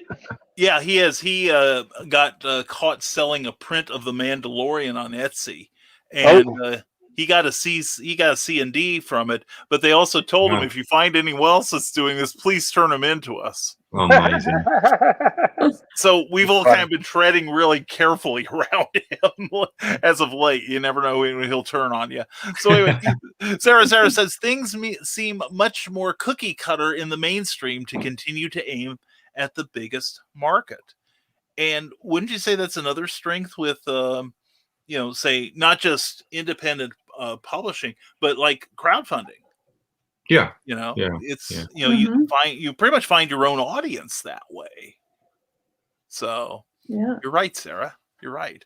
And you don't have to, like with the big two, you hear so much about projects being filtered through like the legal department or the PR Right, yeah, department. yeah. So everybody go to and get that comic book, seriously. And hello, Keisha Akaf, and let's see. Oh, and if you listen to music, or what do you guys have on in the background when you work? Does your music taste change depending on the piece of work?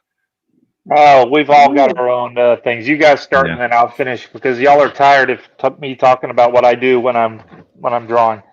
It depends. It depends what stage I'm at. If I'm at the layout stage, it has to be. I need silence, because that's where all the hard work gets done. That's all I have to think a lot, so I don't have any distractions. When I'm penciling or inking, then I might put some music on. Actually, I usually put on audiobooks and just listen to some Doctor Who. So I'm very happy to do that. But yeah, it has to be silent at the start and then louder as we go on. Mm-hmm.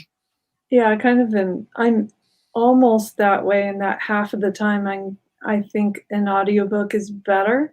And I'll tell you, this is the reason, is I need to kind of get into a visual zone when I'm drawing. And it's kind of a frame of mind.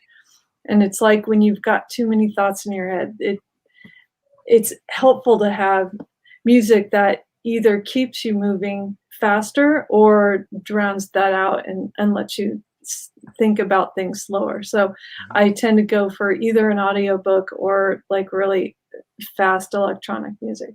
So it depends, but both of those work really well in getting me to focus in on what I'm doing. And it's a very enjoyable process when I do that. I'm not analyzing it so much that I'm making myself annoyed. So I'm enjoying it.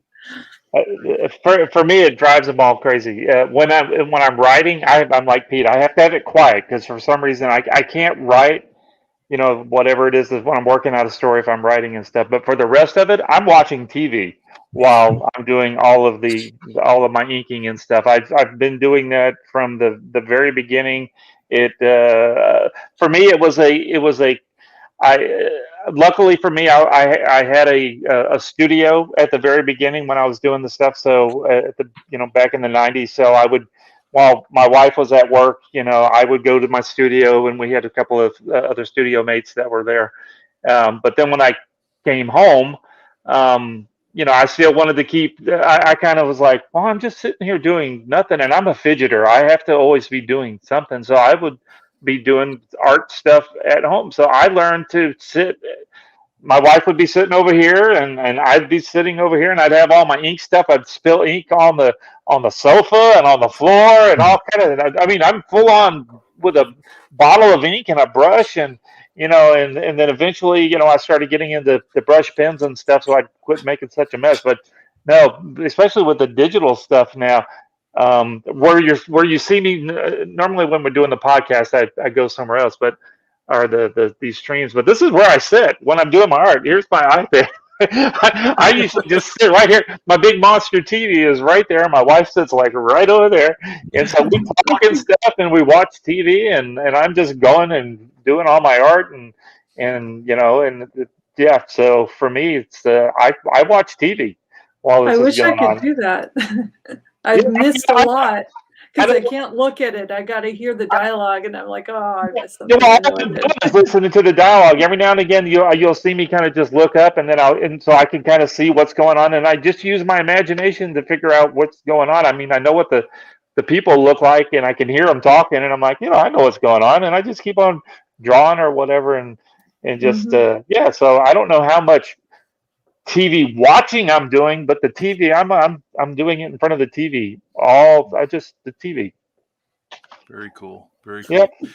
Sarah says, get vaccinated so you can lick a spine. You guys don't want to know what it's about. You really don't want to know what it's about. It's something we do on here. With books, to show you it's good. You don't want to know it. Anyway, Eric Hawkins says, I always have my mouse ears on. Okay, I'll do it one time. It's like, here's a really good book. A really good book. Okay, and just happens to have my name on it. But anyway. What's it taste like? I see. It tastes like nostalgia and heroics. So anyway, and Good Times. Available now on Amazon. Anyway, always promote. And you can't sell your comic. Yeah, really. And that's why I have people come on here and, like, please sell your stuff on here. I can use the competition. Sarah says you can't sell your comic collection through Etsy when you don't want them anymore. I don't know. I think some people are, but I don't know if they're supposed to. Sarah, can you sell that kind of stuff on Etsy? That kind of printed things? I thought Etsy was just created things. You want eBay, don't you? Sell your comic collection. Yeah. There's this thing called terms of service. Yeah. Nobody reads them anymore. So too long. Just click agree. Yeah, they're probably on YouTube trying to sell their comic collection. So use Facebook Marketplace. You can sell them on there. There you go. Oh, yeah. There you go. Sarah says that's exactly what therapy teaches. It's called opposite to emotion. When you're down, do something energizing, including music, and vice versa as necessary. And she says that's interesting.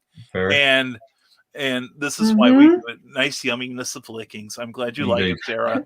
And you didn't know it was going to be that kind of show when you get on here. I'm sorry, guys. I really am. So we've got a little bit of time left. So I want you all to please channel your inner Roland Man. Feel it flowing through you.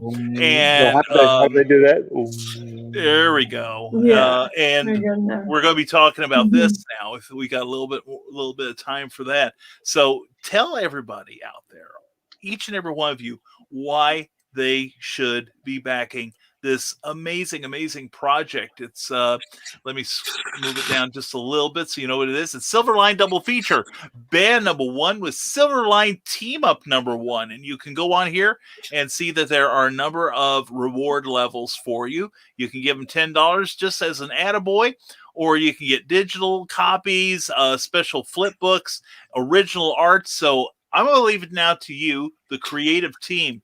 Tell everybody why it is imperative that they pledge to this book with only 4 days to go in the Kickstarter campaign. It's because Pete just bought a Tesla and he needs to pay for it. Gotta get that money. That's it. Good night, everyone. Thanks for watching. Get in my car. Yeah. Well, it's because we all have worked really hard on this. We have worked really hard on this. Really put a lot into it. And Roland's a fantastic writer. His concept is great, and I think each person brought it, and I think it's created something that's really unique, and I'd like us to be able to make more of it. And I'd like to share it with people, and it's got 4 days left. So, well, it's a really cool, fun story. It's a beginning story of the two characters. So it's a great jumping on point. And like they're saying, it is a gorgeous book. Wait, the pages that you see here is not enough. This book is. I am so happy, and I am glad of I'm glad I got on the team. I'm glad Roberta got to color it. This book looks so good. Let's make it out. One of the add-ons that is not on here. I'm going to get to Roland. Something that we've got all these commission things. There is a commission on there that's an add-on that I like to call it the super duper commission that I don't think has been put on there, that Roland needs to add this. I'm going to get on to him tonight. We've got a commission, or a super duper three-way commission, or three-way. That is that kind of show now. That's right. Where what's going to happen is, and I'm not sure what the price point of it's going to be. I don't think we've talked about it, or Roland maybe he's already figured it out. But what we're going to do is Pete's going to pencil a full whatever you guys want him to. It's just a one. It's a one-on-one thing, so we're not going to be doing multiple ones of them like these other commissions. So this is just a one available. I don't know what to call it. It's just one. There's only one of them. There you go. So one lucky person's going to be able to get this thing. Where Pete's going to pencil on 11 by 17 Bristol board, a full-on piece.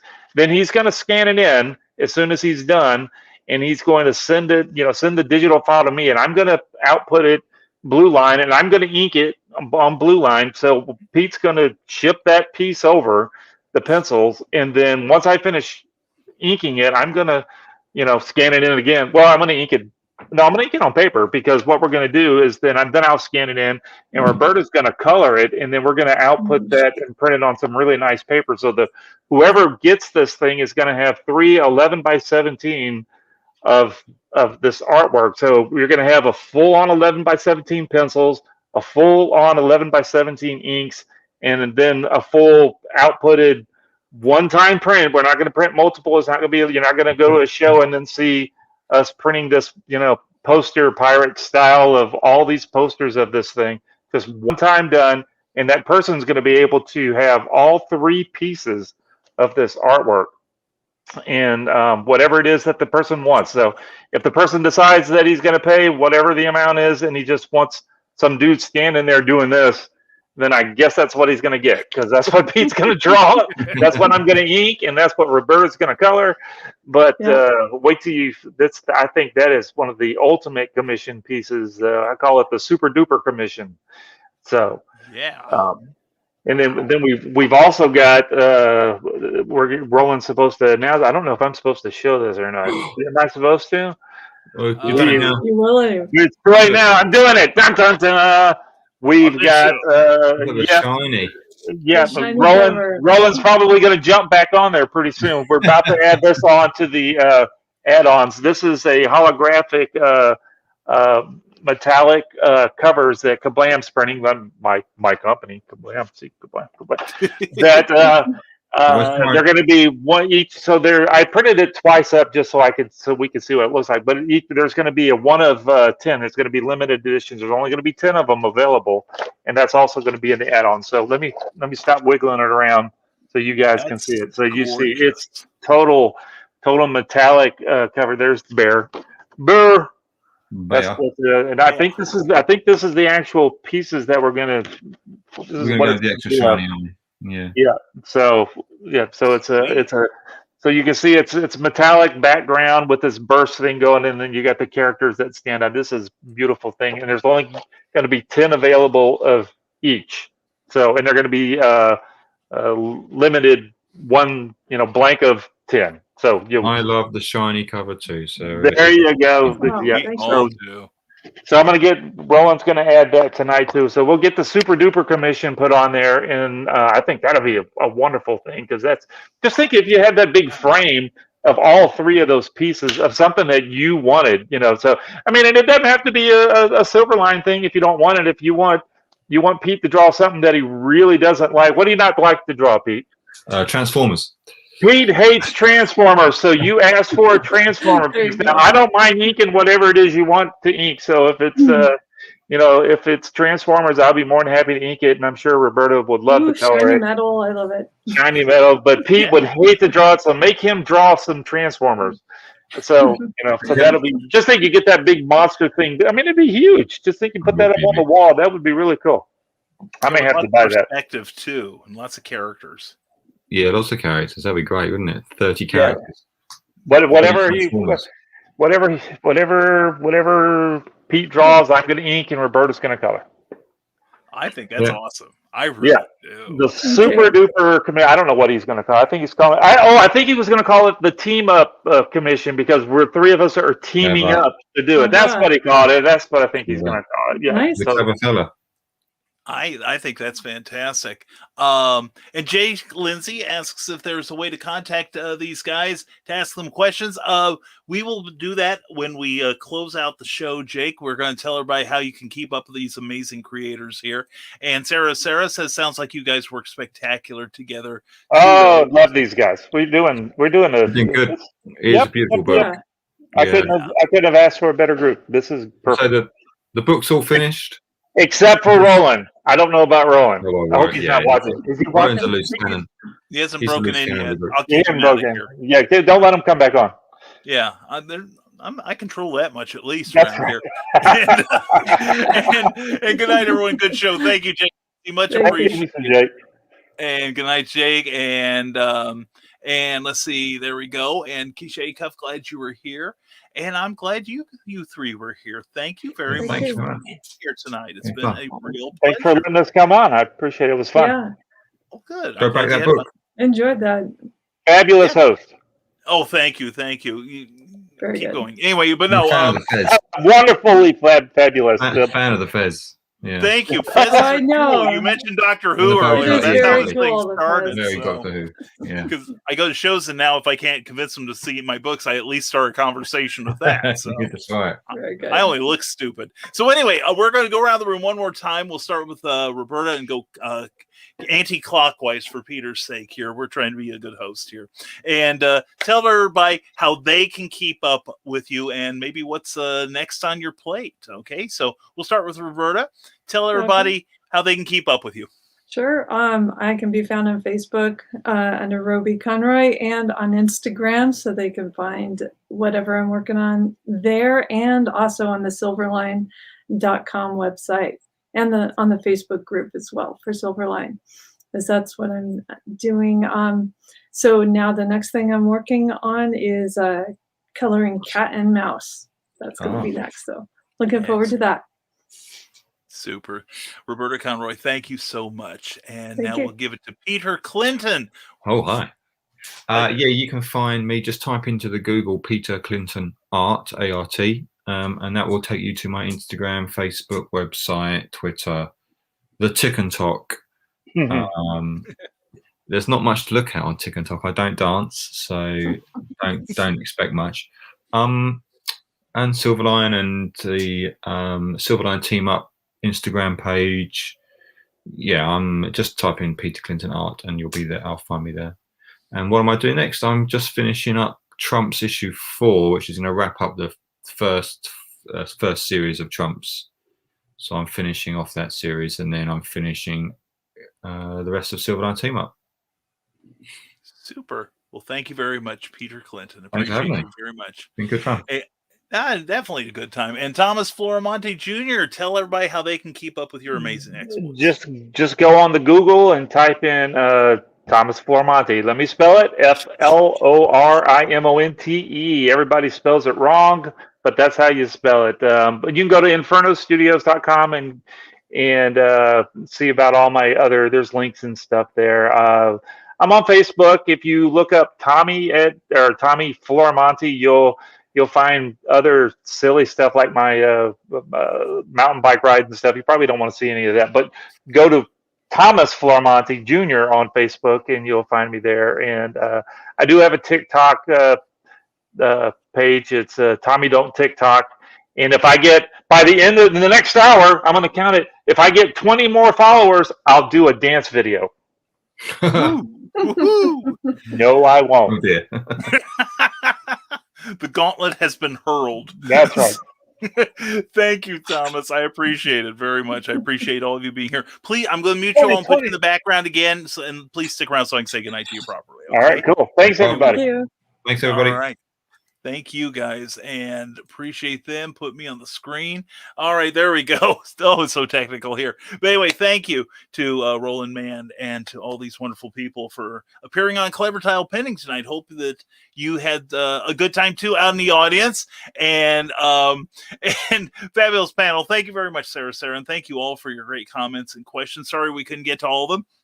Next week, on this show, we've got Charles Santino, another comic creator who's going to talk about his career and what he's up to now. I'm sure you'll find it fascinating. So please tune in next week. And also definitely check out the Kickstarter campaign. We flashed the link earlier. And let's get this Silverline double comic here. Let me get back to I get the double feature. Yes, Silverline double feature. There's a lot of thank you gifts and a lot of great rewards for supporting it. There's 4 days left to go. Let's see this thing get across the finish line. All right. And as always, folks, we want to thank our ongoing sponsor, Plasma Fire Graphics. Plasma Fire Graphics, when the look of your book matters to you.